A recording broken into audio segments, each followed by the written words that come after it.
They sent the obese girl to chop his wood as a joke, but the mountain man refused to let her go. The Frontier Inn's common room reeked of stale tobacco and cruel whispers. 8 girls huddled around the crackling hearth, snickering over a weathered notice pinned to the wooden beam. Jack Stone's cabin. Help wanted wood chopping. Honest wages. Honest wages, one girl scoffed, for working under that savage. He threw an axe at the last boy who tried to help him, another muttered. My cousin said he's got a temper like a grizzly bear. They all knew the tales. Jack Stone, the wild mountain man, the hermit nobody dared approach. He lived alone high in the pine-covered ridges, trapped and hunted like a man possessed, and spoke to no soul unless absolutely necessary. And now he needed assistance. Hello, my dear friend. This is Jasper Ashwood, your narrator of Mountain Tales. Before we start, make sure you subscribe and drop a comment below telling me where you're tuning in from. A big hug to you all, and I hope you enjoy the story. Who's foolish enough to take that work? One girl asked. The room fell dead silent. Then slowly, all eyes turned toward the shadowy corner. Eliza sat hunched on a 3-legged stool, mending a torn quilt. Her needle moved deliberately, patching each rip with infinite care. She refused to meet their gaze. She'd learned years ago never to look them in the eye. Eliza, one girl called with false sweetness. Too sweetly. Eliza's needle froze. Her belly clenched with dread. You're not busy tomorrow, are you? Eliza shook her head slowly, barely breathing. Perfect. The girl stood, tearing the notice from the beam. You'll go chop the mountain man's wood. Eliza's voice caught in her throat. I cannot. Why not? You chop kindling here, don't you? But they say he's dangerous. The girl laughed coldly. So what? You're used to dangerous, aren't you? The others burst into cruel laughter. Besides, another girl added, circling closer like a vulture, you're built for heavy labor, aren't you? All that chopping, all that splitting. More vicious laughter. Eliza's face burned with shame. Look at her, someone whispered loud enough for all to hear. She can barely squeeze through the doorway. Imagine her trying to fit up that mountain trail. Maybe she'll get stuck between 2 trees. Jack Stone will have to grease the pines to get her free. The room erupted in malicious glee. Eliza's hands shook violently. She kept her eyes fixed on the quilt in her lap, stitching faster, harder, trying to vanish into the fabric. It's decided then, the first girl declared, dropping the notice onto Eliza's lap. You leave at first light. Don't be late and don't return until the joke's finished, another added. If he chases you off, that's your burden. Eliza opened her mouth to object, but no words escaped, just the stammer that always imprisoned her when terror struck. The girls turned away, already moving to their next bit of gossip, their next cruel game. Eliza sat alone in the corner, the notice crumpled in her trembling fingers. She longed to refuse, to say no, to stand up and march out. But where could she go? She had no kin, no money. The Frontier Inn was her only refuge, and if the innkeeper discovered she'd refused work, she'd be cast out before midnight. So she folded the notice, tucked it into her apron pocket, and climbed the narrow ladder to the loft where she slept.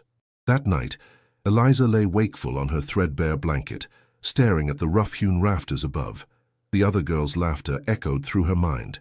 Built for heavy labor. Can't even fit through a doorway. She'll break his floorboards. The words cut deeper than any blade. She pressed her palms to her chest, feeling the rise and fall of her breath, and whispered into the darkness, Why was I made this way? No answer came.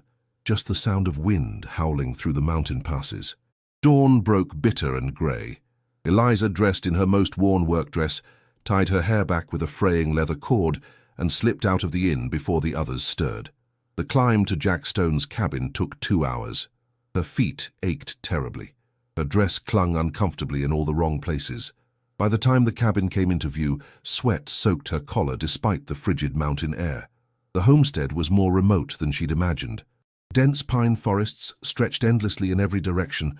A small creek bubbled through the clearing, and at the center stood a log cabin, weathered and solid, smoke rising from its stone chimney. Eliza's stomach twisted with fear. Then she heard it. A crash, thunderous and sharp, followed by a voice, deep, furious. Damn worthless piece of...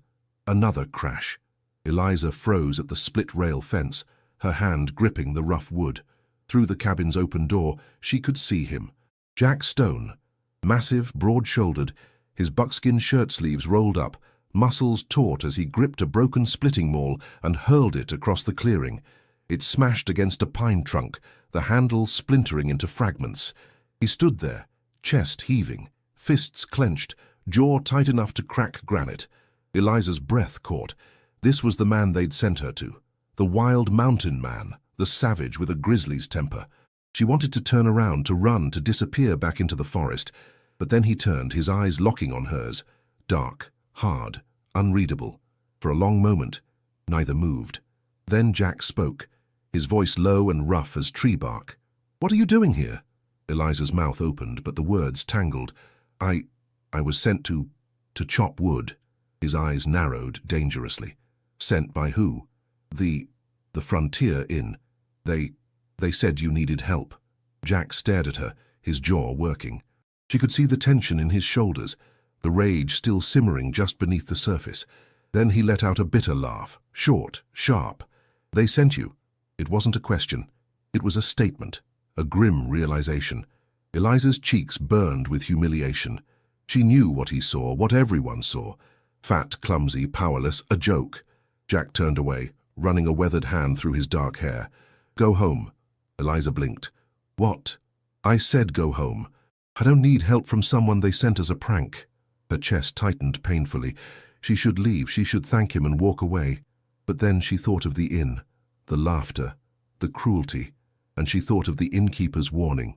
No work, no bed. Her voice came out stronger than she expected. "I need the work." Jack stopped. Slowly he turned back to face her. "You need it," he repeated. "Yes." He studied her for a long moment. Then he pointed toward an axe leaning against the cabin wall. "Fine, you want to work? Then work, don't talk, don't complain, and stay out of my way." Eliza nodded quickly, her heart pounding like a drum. Jack turned and walked back toward the broken splitting maul, his boots heavy against the frozen earth. Eliza picked up the axe, and for the first time in her life, she didn't flee from the anger. She stood in it. The wood pile was enormous. Split logs scattered across the ground like someone had thrown them in rage. Broken kindling lay everywhere. A saw lay overturned near the chopping block, its blade dull and neglected. Eliza gripped the axe handle and began splitting. Her arms ached within minutes. The cold made her fingers numb. Sweat dampened her forehead despite the bitter mountain air. But she didn't stop. Jack worked nearby, repairing his broken tools with brutal efficiency. Each hammer blow echoed across the clearing like gunfire. She could feel his fury in every strike, sharp, relentless. Hours passed. The sun climbed higher. Eliza's dress clung to her back. Her hands blistered around the axe handle, but slowly the woodpile began to transform.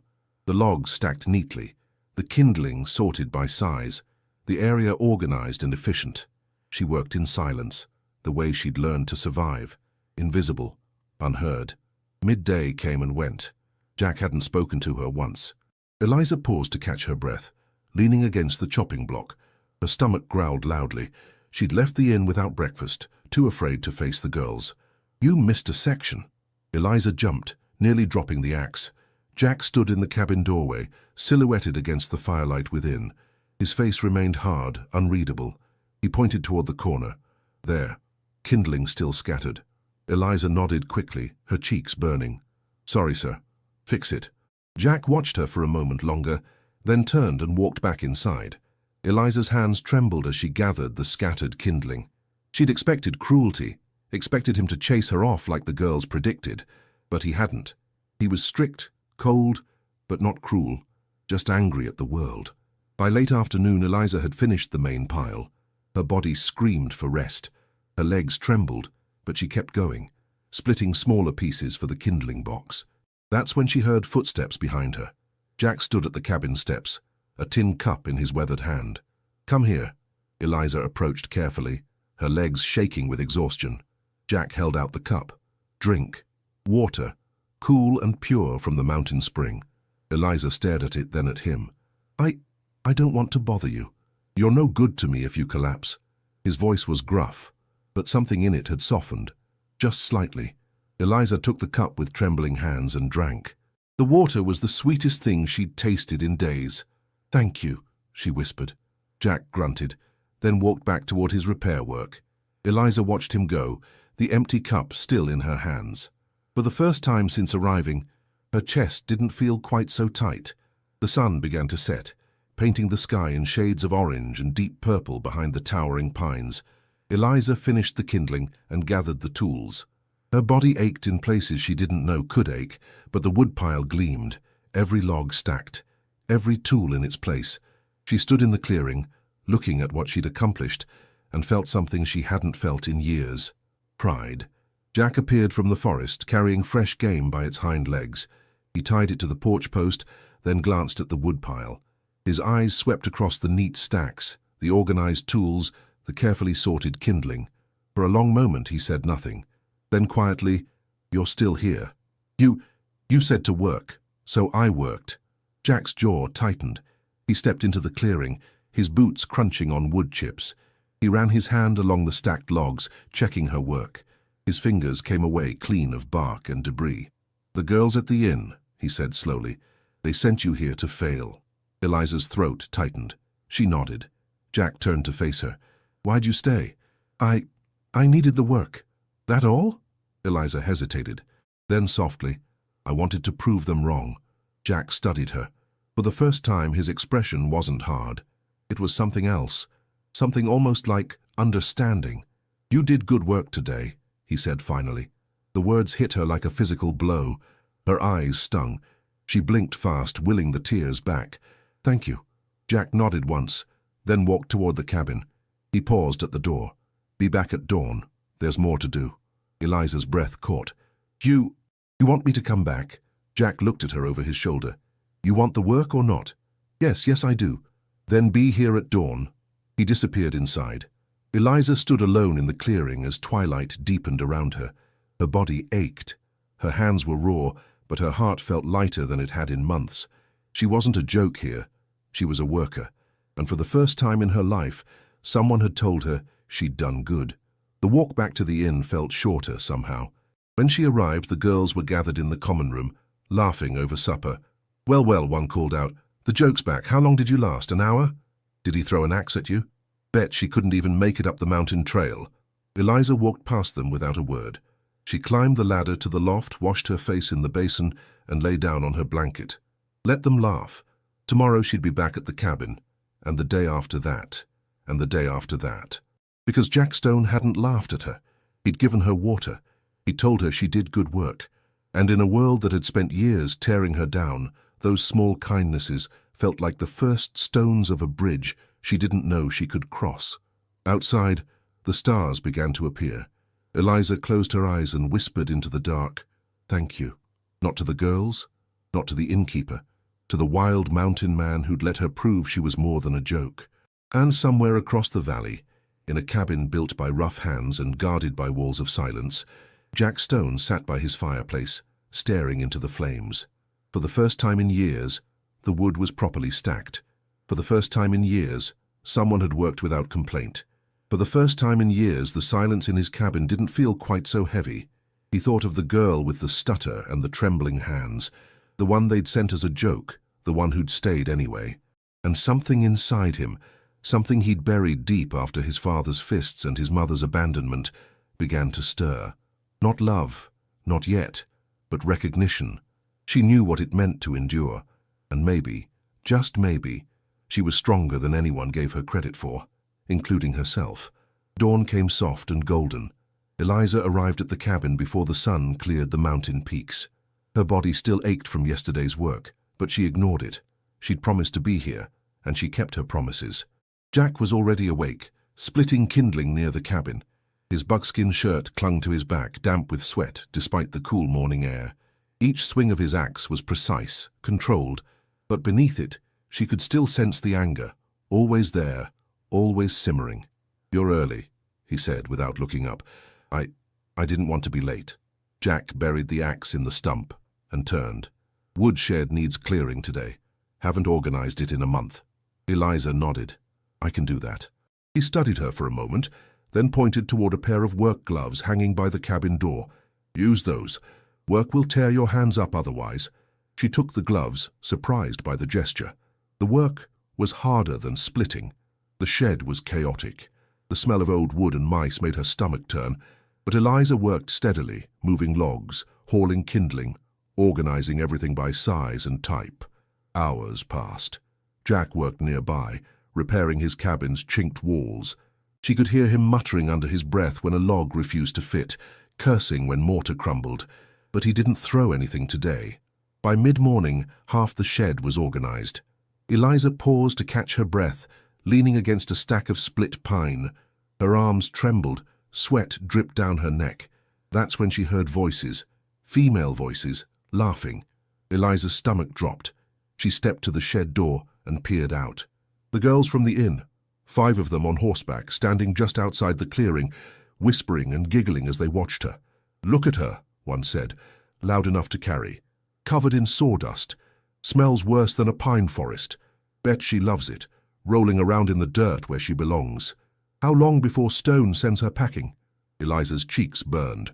She stepped back into the shadows of the shed, her chest tight. They'd come to watch her fail, to laugh. Jack's voice cut through the air like a whip crack. "You girls got business here?" The laughter stopped. "Just checking on our friend," one called back sweetly. "Your friend's working. You're distracting her. We'll leave when we're ready." Jack set down his hammer and walked toward them slowly, deliberately. The girls shifted uncomfortably on their horses. "I said," Jack repeated, voice low and dangerous, "you're distracting her. Leave now." One girl opened her mouth to argue. Jack's glare silenced her. They turned their horses and rode away, whispering furiously among themselves. Eliza stood frozen in the shed, her hands shaking. He'd stood up for her again. Jack returned to his work without a word, as if nothing had happened, but Eliza's throat ached with emotion. That afternoon, Jack asked her to help stack firewood in the cabin's storage room. Eliza followed him inside, muscles screaming in protest. The logs were heavier than they looked. She gripped the first one, trying to lift it. It barely budged. She tried again, her face flushing with effort. Still nothing. Footsteps behind her. Jack appeared, his broad frame filling the small storage space. "Here." He reached past her, gripping the log with ease. "We'll do it together." Their hands touched just for a moment, but Eliza felt it like a spark. Jack's hands were rough, scarred, strong, but gentle. They lifted the log together, stacking it against the wall. "Next one," Jack said. They worked side by side, moving log after log. The space between them grew smaller. Their shoulders brushed. Their hands touched again and again. Neither pulled away. When the last log was stacked, Jack wiped his forehead with the back of his hand. "You're stronger than you look," he said quietly. Eliza's breath caught. "I'm not that strong. You've worked 4 days straight without complaint. That's stronger than most men I've hired." She looked down, her heart pounding. Jack sat on one of the logs, his shoulders sagging slightly. For the first time he looked tired. Not angry, just tired. "My father," he said suddenly, "used to say work was the only thing that mattered. Didn't matter if you were bleeding, didn't matter if you were sick. You worked or you were worthless." Eliza sat slowly on the log across from him. That's cruel." He was cruel. Jack's jaw tightened. "Beat me if I didn't finish chores by sunset. Told me I'd never be more than the dirt under his boots." Eliza's chest ached. "I'm sorry." Jack shook his head. "I survived him. But the anger, it never left." Silence fell between them. Then Eliza spoke, her voice soft. "The girls at the inn. They've mocked me since I arrived. Called me worthless, ugly, a burden. I started to believe them." Jack looked at her. Really looked. "You're not worthless." The words were simple, but they cracked something open inside her. Tears spilled before she could stop them.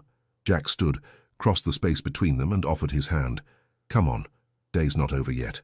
Eliza took his hand, and for the first time in her life, she didn't feel like a joke. She felt seen. Word traveled fast in a frontier town. By the end of the week, everyone knew. The fat girl from the inn was still working at Jack Stone's cabin, and he hadn't sent her away.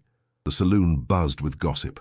Men leaned over tables, whiskey in hand, voices rising with mockery. "Stone's keeping the joke girl, maybe he's gone soft. Or blind. Bet she's warming his bed. Only reason he'd keep her around." Laughter erupted, cruel, loud. One man, Samuel Hartley, a trapper from the northern ridges, slammed his glass down. "Someone ought to ride up there. See what's really going on." 4 others agreed. By sunset, 5 men on horseback rode toward Jack Stone's mountain cabin. Eliza was sweeping the cabin porch when she heard the hooves. Her stomach dropped. She knew that sound, knew what it meant. Trouble. The men reined in near the clearing, grinning wide. "Well, well," Samuel called out. "Heard Stone's got himself a new helper." Eliza froze, broom in hand. Another man laughed. "Helper, that's generous. More like a circus act. How much is he paying you, sweetheart?" "By the pound." The laughter cut through her like knives. Eliza's hands trembled. She wanted to run inside to hide, but then the door behind her opened. Jack stepped onto the porch, silent, towering, his eyes locked on the men. "You boys lost." His voice was low, dangerous. Samuel grinned. "Just checking on you, Stone, making sure you're all right. Heard you kept the joke the inn sent." Jack descended the porch steps slowly. "What I do on my land is none of your concern." "Just seems strange," another man said. "You turning down good workers for months, then keeping her." "She works harder than any man you've sent," Samuel laughed. "Come on, Jack, look at her. You really expect us to believe—" "I don't expect you to believe anything." Jack's fists clenched at his sides. "I expect you to get off my property." The men exchanged glances. "We're just having a little fun," Samuel said. "Fun's over, leave." Samuel's smile faded. "You defending her honor now? The fat girl from the inn?" Jack stepped closer to them. His voice dropped even lower. "You call her a joke? She's done more honest work in 1 week than the lot of you do in a month. Now get it before I make you." The threat hung in the air. Samuel stared at Jack, weighing his options. Then he spat into the dirt. "Your funeral." The men turned their horses and rode off, their laughter echoing behind them. Eliza stood frozen on the porch, tears streaming down her face. Jack turned back to her. "You all right?" She nodded, but the tears kept falling. Jack climbed the steps and stood beside her. For a long moment neither spoke. Then Eliza whispered, "You didn't have to do that." "Yes, I did. They'll talk. They'll say terrible things about you now." Jack shrugged. "Let them. I stopped caring what this town thought of me a long time ago." Eliza wiped her eyes with the back of her hand. "Why do you care what they say about me?" Jack looked at her. His expression softened in a way she'd never seen before. "Because you deserve better than their cruelty." The words shattered her. She'd spent her whole life believing she deserved exactly what she got. The mockery, the shame, the loneliness.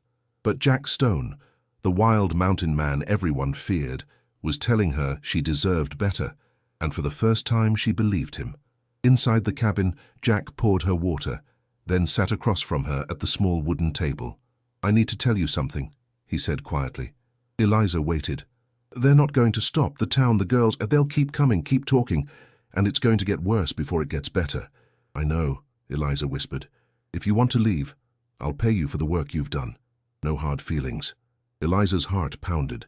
She looked at the rough table, the simple cabin, the man who'd given her more respect in 1 week than anyone had in her entire life. "I don't want to leave," she said. Jack's eyes searched hers. "You sure?" "Yes." A faint smile tugged at the corner of his mouth. "Good, because I wasn't ready to let you go." The words hung between them, heavy with meaning neither of them was ready to name. But something had shifted. This wasn't just about work anymore. This was about two people who'd been broken by cruelty, finding something unbreakable in each other, and no amount of town gossip could take that away. Morning came quiet. Too quiet. Eliza woke in the small room Jack had given her, sunlight streaming through the single window. For a moment she forgot where she was. Then memory flooded back. The cabin. Jack. The men who'd come to mock her. And Jack's words. "I wasn't ready to let you go." Her chest ached in the sweetest way. She dressed quickly and stepped outside. Jack was already awake, feeding his horses in the small corral. He glanced at her and nodded. No words needed, just the quiet rhythm they'd built together over the past 3 weeks. She was reaching for the water bucket when she heard it. Hooves. Multiple horses. Her stomach dropped. Not again. But this time it wasn't men from the saloon. It was the innkeeper riding in a small wagon, and behind him 4 of the girls who'd sent Eliza here as a joke. Jack set down the feed bucket, his jaw tightening. The wagon stopped just outside the clearing. The innkeeper climbed down, his face pinched with disapproval. "Mr. Stone," he called out, "I've come to retrieve the girl." Jack crossed his arms. "She's not going anywhere." The innkeeper's eyes narrowed. "She was sent here temporarily. I'm taking her back to the inn where she belongs." "She belongs here." One of the girls leaned out of the wagon smirking. Come on, Eliza. You've had your fun playing mountain woman. Time to come home. Eliza's hands clenched. Home. As if the inn had ever been that. She's staying, Jack repeated, his voice dropping lower. The innkeeper stepped closer to the clearing. This is highly irregular. The girl has duties at the inn. She cannot simply abandon them to play house with you. Play house? Jack's eyes flashed. She's worked harder than anyone I've hired in 6 years, and she's earned her place here. She's a charity case, the innkeeper snapped, and I will not have her reputation, or ours, tarnished by living unmarried with a man. The words hung in the air. Eliza's face burned. The girls in the wagon giggled. Jack was silent for a long moment. Then he turned to Eliza. What do you want? Everyone stared at her. The innkeeper, the girls, even Jack. Eliza's heart pounded. Her mouth went dry. The stutter that always trapped her when she was afraid threatened to return. But then she looked at Jack. Really looked at him. The man who'd given her water when she was thirsty, who'd stood beside her when she struggled, who'd defended her when the town mocked her, who'd told her she was stronger than she knew, and the words came clear, steady. I want to stay. The innkeeper's face reddened. Absolutely not. I will not allow... Jack stepped forward. You sent her here as a joke, to humiliate me, to humiliate her. But I found the only person worth keeping. Eliza's breath caught. Jack turned to her, his voice softening. You're not a joke, Eliza, you never were. And if you'll have me, I'd like you to stay, not as a worker, as my wife. The world stopped. The girls gasped. The innkeeper sputtered. Eliza stared at him, tears spilling down her cheeks. You want to marry me? I do, Jack said simply. If you'll have a man who's too angry and too rough around the edges.